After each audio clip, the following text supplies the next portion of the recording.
second wedding anniversary started not the way I wanted it to. And the reason becomes clear. I'm pregnant. James?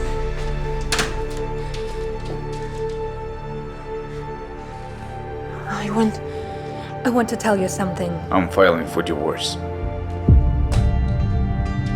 You what? We will divorce without any unnecessary problems. After that conversation, I couldn't bring myself to tell James about the pregnancy. Suddenly, I felt nauseous again. Are you okay? Yes, I need to go. My thoughts were interrupted by James. Hey. You shouldn't be upset. I warned you before we get married that I have my own love. Yeah, you're right. Why is your face so pale? Are you all right? It's not serious. Don't worry. It's just like I've got this period. When James left, I fell into a deep sleep for a while.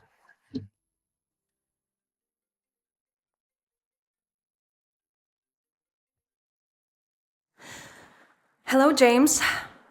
Thank you for your gift. I won't be coming back tonight. Oh, all right. So, candle dinner? Bye, Emily. I couldn't believe it. On the day of our second anniversary, my husband was having a candlelit dinner with another woman. This fact instantly made me feel defeated, hopeless to the core. I had already completely lost in this competition with Anna.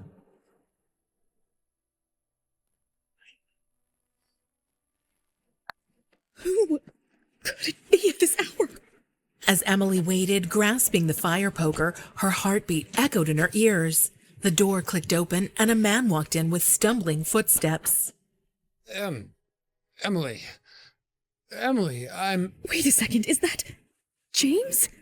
Jesus, you scared me to death. What are you doing here?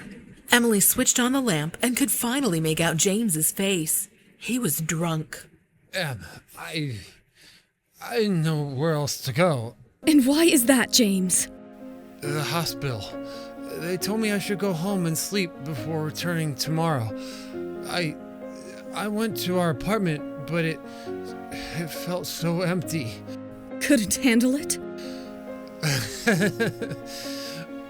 You know, even the bartender told me to go home.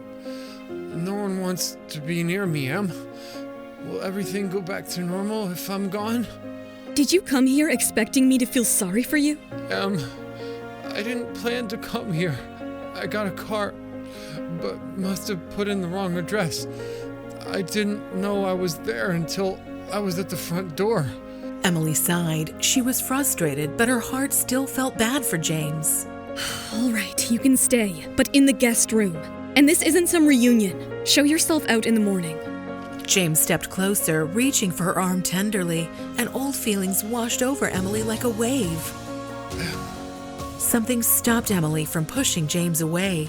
James cupped Emily's face and kissed her. It was a kiss full of regret and unspoken words. We shouldn't be. Emily managed to gasp out, but James still went to bury his face in her neck. Hush. Just let me... Emily pushed him away again. Reality flashed back in front of her eyes. The betrayal and the lies all came back to her. No, James, we can't do this. James felt a strong refusal for the first time from Emily. Right, Em. You're right. I better go to the guest room. Emily woke up the next morning to the incessant ringing of her phone. Grandpa Taylor, I'm so happy you called. Emily, my dear, I'm happier to hear the news of my grandson. Thank you. Yes, it's a boy. I'm over the moon, Emily. a little fella to carry on my legacy. And just in time for my 80th birthday. Yes, it's incredible. Emily stammered, sadness washing over her as everything hit her. I'm so eager to meet the little one. I hope he has his grandmother's smile, and I'm sure you'll be a great mother, Emily, just as your mother was, bless her soul. I owe her my life. Oh, Grandpa. I was hoping if you and James could come by the house for a few days before the big party. I don't want to worry you, but my health hasn't been ideal. Also, I wanted to discuss a few things with James. All right, Grandpa. We'll come as soon as we can. When Emily went to check on James, she found him gone, leaving a note that he was going back to the hospital. She kicked on the chair nearby to let out her frustration. I can't believe he came drunk, seeking solace in my arms, and then went back to that witch. Emily leaned on the wall, trying her best to calm down. Suddenly, there was a soft flutter in her belly. It was as if her unborn child tried to remind her to take care of herself. Sorry, baby. I know it's scary right now, little one, but we'll make it through this. At Anna's doorway, Emily stopped and froze. Anna was sitting up. What the hell? She's back from coma? God, I can't bear the sight of James kissing her. I'm going to be sick again. Not in my wildest dreams I expected fate to play such a cruel game with me. What did I do to deserve this? A knock on the door pulled her from her sad thoughts. She hurried to the sink to clean herself up. Just a minute. Em, is everything all right? Emily wiped away any remnants of tears, put on a fragile smile, and opened the door. What's wrong? Well, you have 2 women pregnant with your child. That's what. Don't be so cold, Em. I was worried about you. Really? That's how you show your worries? By kissing your pregnant wife last night and then going back to your mistress in the morning? Em, you know I only... Don't! I'm done hearing your apologies. I'm not even sad about you leaving me, but I'm pissed off that you're playing with us both. James shook his head in embarrassment. An uncomfortable silence crept in. Emily gathered herself, remembering why she came here to find James in the first place. Anyways, Grandpa Taylor called me this morning. What? Why? He wants us to go see him a few days before his big party. He said his health wasn't good and that there were a few things to discuss before it was too late. It sounded serious. He didn't mention what he wanted to talk about. No, he tried to downplay it, but like I said, it sounds serious. Did he say anything about his will? About inheritance? Seriously? That's all you're concerned about? That man is sick, for God's sake. I didn't mean it like that. I just need to know if there are any changes that I should know about. Maybe there are, but shouldn't we be more concerned about his health than his money? I am, Emily, I am. I know this is hard, but we need to be there for him, regardless of any changes he may or may not make. You're right. We need to go see him. I'll make the arrangements. As James walked away with a frown, Emily noticed him dialing Linda. She stormed down the hall when Anna called her from the cabin. How are you, Emily? Good that you're awake.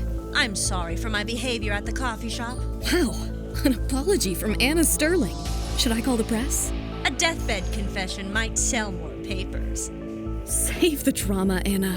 We both know you're not dying because you're not that ill and I'm never that lucky. Wish you were this feisty in bed as your words. James might have been still interested in you then. Well, I chose to play the wife, whereas you chose to play the WHOR. I think you got it. Anna's face turned red, but she didn't give up yet. We all have our roles to play, Emily. Look at you, for example. The dutiful wife, the doting mother, the scorned lover. Careful, Anna. You're skating on thin ice. All right. I just meant that we're all wearing masks, trying to be someone we're not. Except for some, their mask is their real face. Anyway, I better come to the point. What a surprise. Well, now that you're soon to be divorced, I thought I could ask for the Taylor family engagement ring. Emily felt the air leave her lungs. She stared at Anna, speechless. You want what? the Taylor engagement ring. James would never ask for it, so I thought I should, especially when it belongs to me. Emily was shocked. What will happen now? Will Emily give her wedding ring to Anna? How far will Anna go to get what she wants? To find out what happens next, download the Pocket FM app. The link is in the description.